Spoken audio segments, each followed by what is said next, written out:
dalam pembelajaran kali ini, pendidikan agama Kristen dan budi pekerti. Sekarang anak-anak ambil sikap berdoa, lipat tangan, tutup matanya. Tidak usah lihat ke kiri atau ke kanan, tutup mata, lipat tangannya, berdoa kepada Tuhan. Oke, kita akan mulai. Bapa di surga, terima kasih untuk kesempatan kali ini kami bisa menyaksikan program pendidikan agama Kristen dan budi pekerti. Tuhan tolong kami agar kami bisa mengerti dan kami juga bisa memahami apa yang mau Tuhan ajarkan kepada kami, dan kami juga bisa taat kepada apa yang Tuhan perintahkan kepada kami melalui pembelajaran kami kali ini. Terima kasih Bapa di surga, di dalam nama Tuhan Yesus Kristus kami berdoa dan mengucap syukur. Haleluya, amin. Oke, sudah siap?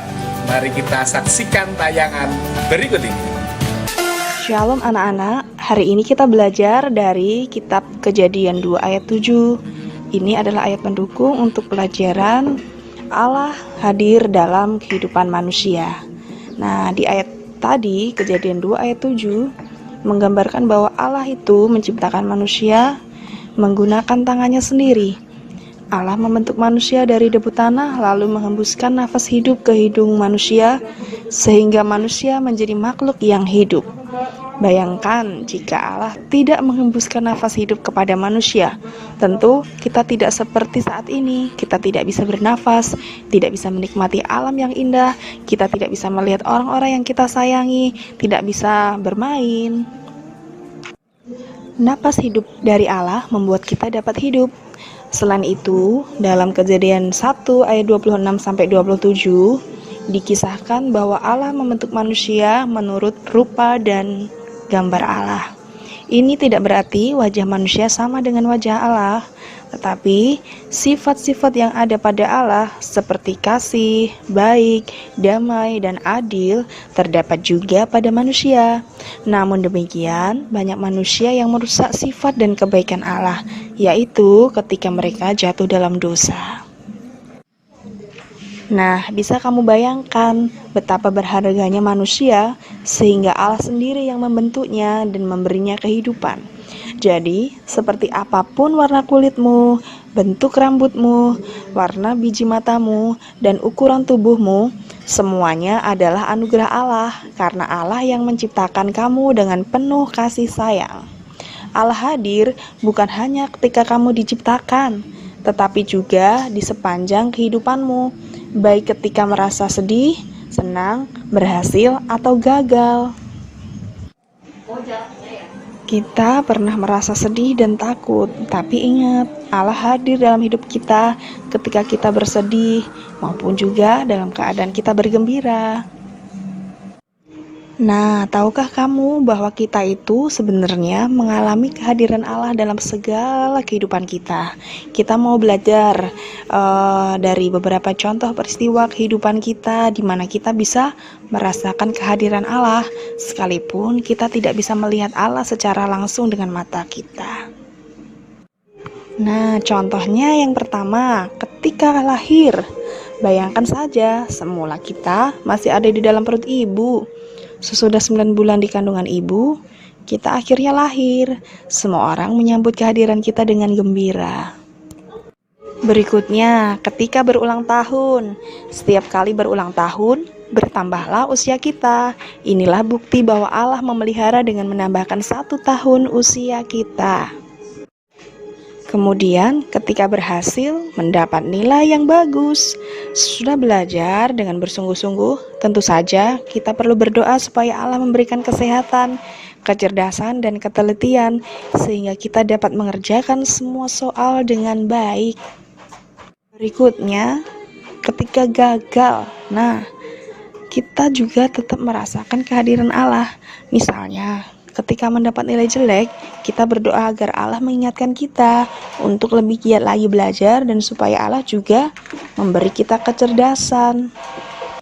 Nah, itu beberapa contoh bentuk kehadiran Allah dalam kehidupan kita. Nah, kita juga bisa belajar bahwa dalam setiap musim, Allah tetap hadir dalam kehidupan kita. Berikut beberapa contohnya. Contohnya, Allah hadir saat musim semi tiba. Ini waktu di mana tumbuh-tumbuhan mulai bermekaran kembali, bertunas kembali setelah mengalami musim gugur. Allah juga hadir saat musim panas tiba. Allah juga hadir saat musim gugur tiba. Allah juga hadir saat musim salju. Nah, kebetulan di Indonesia tidak ada musim salju, tetapi di negara belahan lain mereka mengalami musim salju. Dalam segala musim ini, Allah hadir dalam kehidupan manusia. Tidak ketinggalan, Allah juga hadir dalam kehidupan manusia saat musim hujan tiba. Contohnya, ketika manusia membutuhkan air untuk mengairi tanaman, itu menunjukkan bahwa Allah hadir dalam kehidupan manusia dengan menurunkan hujan.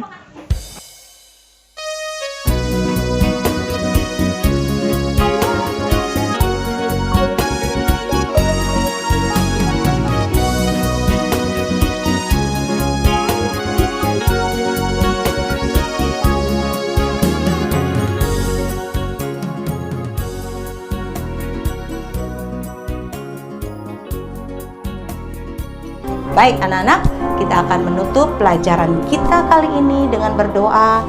Kita melipat tangan kita, ya, tutup matanya. Kita naikkan pujian terima kasih Yesus. Terima kasih Yesusku, wah anugerah yang Kau beri, sebab hari ini Tuhan adakan syukur bagimu. Bapa di surga, terima kasih Tuhan untuk pembelajaran kami kali ini. Kami percaya Tuhan, Engkau sendiri akan menolong kami semua untuk bisa lebih mengerti apa yang Tuhan ajarkan kepada kami melalui pembelajaran kami ini. Terima kasih Bapa di surga. Tuhan berkati semua orang tua kami. Tuhan berkati seluruh anak-anak Indonesia dimanapun mereka berada, menjadi anak-anak yang takut akan Tuhan, anak-anak yang akan membangun bangsa Indonesia dengan lebih baik. Terima kasih Bapa di surga. Di dalam nama Tuhan Yesus Kristus kami berdoa dan mengucap syukur. Haleluya. Amin. Oke, terima kasih anak-anak Indonesia. Kita akan bertemu lagi di kesempatan berikutnya. Tuhan Yesus memberkati. Haleluya.